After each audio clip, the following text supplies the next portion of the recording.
Whoa, whoa, whoa, it's SPAS-12, you know, tearing a hole in your throat. Hello and welcome back to the channel, Majorlot92, the shaman of gaming, who are back again with the gun reviews from Modern Warfare 3. Today we're bringing you a shotgun gameplay. This is, in specifics, the third shotgun in the series. It's the SPAS-12, formerly known as the elephant gun, sniper rifle that fires buckshot, and but in this game, you know, it's considerably weaker than it was in Modern Warfare 2, but it's slowly just being amped up a little bit, and it's, you know, it's been buffed with the patches, and because the strike has been nerfed, it's sort of more of a viable option. It comes a lot closer to the striker than it ever did before. And you see this map I'm playing on, it's not you know, a fantastic gameplay this, but I think it fairly accurately shows how you should use this weapon, really. On a map like this in specific, you know, it's a very close quarters map, and funnily enough, this is pretty much the only area of the map where sometimes you'll struggle to get right up close because of this sort of walkway. Sometimes you'll, you know, sneak up the top of the stairs and there'll be somebody coming up the other side, and if they've got like an ACR or something, you're absolutely finished. But you know, the majority of this map is played in real close quarters combat, so this map's a real good option for this shotgun. And you know, other maps that are close quarters, like I've mentioned in other videos for SMGs and shotguns, are maps like Seatown and maps like that, and like Dome. I've used this on Dome quite a few times, and it's really a good option, so I would recommend that. As far as attachments go, I would say that you know, people who want to use shotguns and maybe want to max out all the shotguns, you should really be aiming for extended mags. You know, for some reason it has that sort of that damage boost when you use the extended mags. Plus, I just think that some of the shotguns don't have a big enough clip at all, so it's, you know, probably the best option anyway. But you know, for people who don't want to use it up until that point, but want to maybe just experiment with some shotguns and, you know, try out a different style of gameplay, then I would suggest the grip, just because, you know, there's no point in having a sight, really. It doesn't really benefit you in any way when you're this close.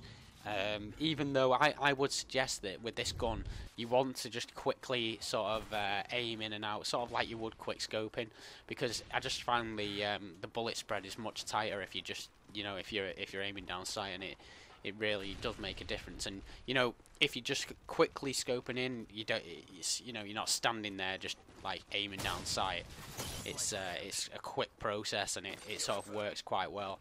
So yeah, until you get the extended mags, I would suggest grip, because it just makes the gun just settle back into the middle of the screen much quicker. It's much steadier, and you can get your shots off a lot quicker,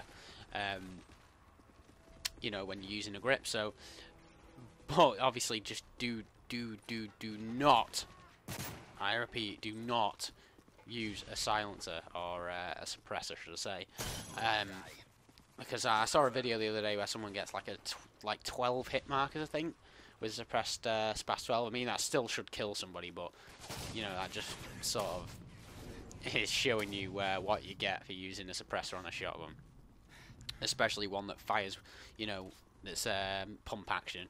So don't use the suppressor. I would definitely go with the grip until you get extended mags, and then obviously exclusively extended mags once you get it. Now to the sort of more you know, hotly debated topic, the proficiencies for this shotgun, or the shotguns in general. I'll put my 10 pence within on it. Personally, I would on the SPAS, I would run range, and I'll tell you why. I think that damage is much better on the shotguns that fire faster, because, you know, they have lower damage, you know, just naturally, because you can fire them quicker. It'd be, I mean, the striker, you know, did used to be, in my opinion, very, very overpowered, but it would just be ridiculously overpowered if the damage was the same as some of these, you know, pump action single shot shotguns. So damage, it benefits you more if you're using a, you know, like a fully automatic shotgun, because, you know, it bumps the damage up towards these pump action shotguns. Obviously then if you run damage on a pump action shotgun, the damage is even higher again. So it's you know, it's quite a hard decision if you unlock both of them, but I think on these pump action ones, range is better, because, you know, even when you're close range, because obviously the range proficiency only changes matters when you're in that space between close range and medium range. So obviously it's not going to matter with long range with a shotgun, because you're not going to be getting kills from that sort of distance anyway. But like if you've got range on, even from when you're really close up, the bullet spread is going to be much tighter, and you'll find yourself getting many more one-shot kills, especially with this shotgun. That's just what I find anyway. The only thing about the damage is a lot of the time, you know, you'll find the shots where you just graze a target a lot of the time will kill from close range, you know. Because obviously you might think that a shotgun you're gonna kill it automatically if you hit from really close up. That's not the case. If you're using damage, it doesn't really matter where you hit. It'll pretty much kill them in one shot. You know, even if you graze. But the range, I think, is much better on the pump action shotguns, and damage on the fully automatic ones. That's just my opinion. But you know, I don't really know what else to say. The basis of this weapon is that, you know, it's not the Modern Warfare 2 monstrosity, you know, or the gun that it once was, but it's still a much more viable option since they've buffed the other shotguns and sort of nerfed the striker. But, you know, you shouldn't be expecting to get, you know, like sniper rifle range kills like you once could. Anyway, at the end of this video, I just want to say, you know, these gameplays, I've mentioned it before, they're not amazing. I watched a video earlier with the SPAS-12 that was just insane. You know, it was a ridiculous amount of kills and what have you. And I was just wondering whether I should, you know, try for that sort of thing. I don't doubt that I have the sort of capacity to get games like that. But the thing is, I don't often play like games like Domination, the extended sort of, you know, game types.